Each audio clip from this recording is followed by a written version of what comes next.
আসলে ছেলেটা হঠাৎ করে এরকম ভাবে পড়ে গেছে, আসলে এটা করার কিছু নাই। আর পইরা গিয়াই একদম গর্তে ঢুকে গেছে। আমরা আসলে দূর থেকে দেখছি যে ছেলেটা পড়ে গেছে, অনেক চেষ্টার পরে তুলতে পারি নাই, কিন্তু ছেলেটা যে কেমনে ঢুকলো এটাই আমি বুঝি না। মানে এমন একটা জায়গার ভিতরে আইসা যে পড়লো, দেখেন অবস্থা, মানে পুরা মাথা আইকে গেছে একদম টোটালি, হঠাৎ করে পড়ে গেছে একদম।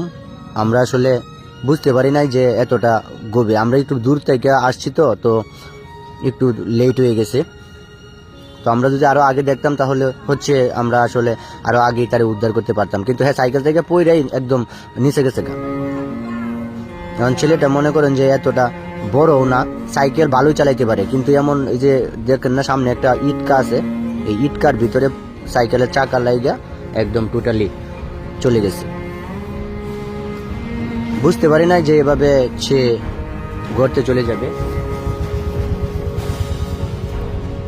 তো এখন আমরা চেষ্টা করতেছি যে তারে উদ্ধার করার জন্য, কিন্তু পারতেছি না আসলে। এখন দেখেন অবস্থাটা দেখছেন,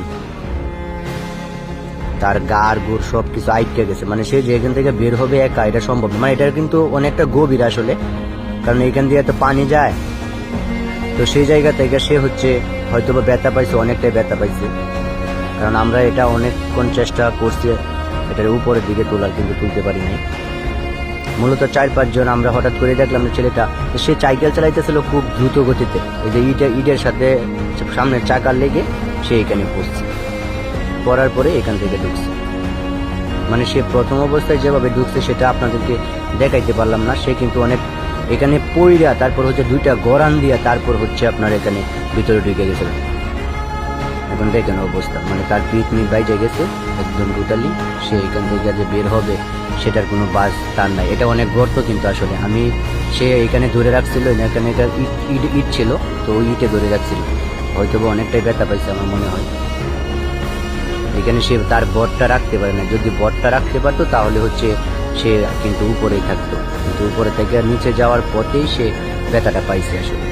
তো এটা খুব সহজেই চলে গেছে, কিন্তু আসার সময় সে আর এখানে উঠার যে একটা বর, সেই বরটা তার ভিতরে নাই, মানে শক্তিও নাই এতটা। সাইকেলটা পড়ছে হচ্ছে তার উপরে একদম, যার জন্য সে ব্যথাটা একটু বেশি পাইছে মনে হয়। তো একজন দেখছে, পরে আমরা চিৎকার দিচ্ছে, চিৎকার দিলে পরে আমরা আসছি, আইসা এরা তারে এখান থেকে দৌড়ছি। তো মূলত হচ্ছে আমরা চেষ্টা করছি তারে করার জন্য। আমরা আসলে যদি না দেখতাম তো সে হচ্ছে এইভাবেই পড়ে থাকতো। এখানে আশেপাশে মানুষজন তেমন নাই, তো হয়তো বা কোমরে ব্যথা পাইছে আর হাঁটুতে ব্যথা পাওয়ার সম্ভাবনা অনেকটাই বেশি।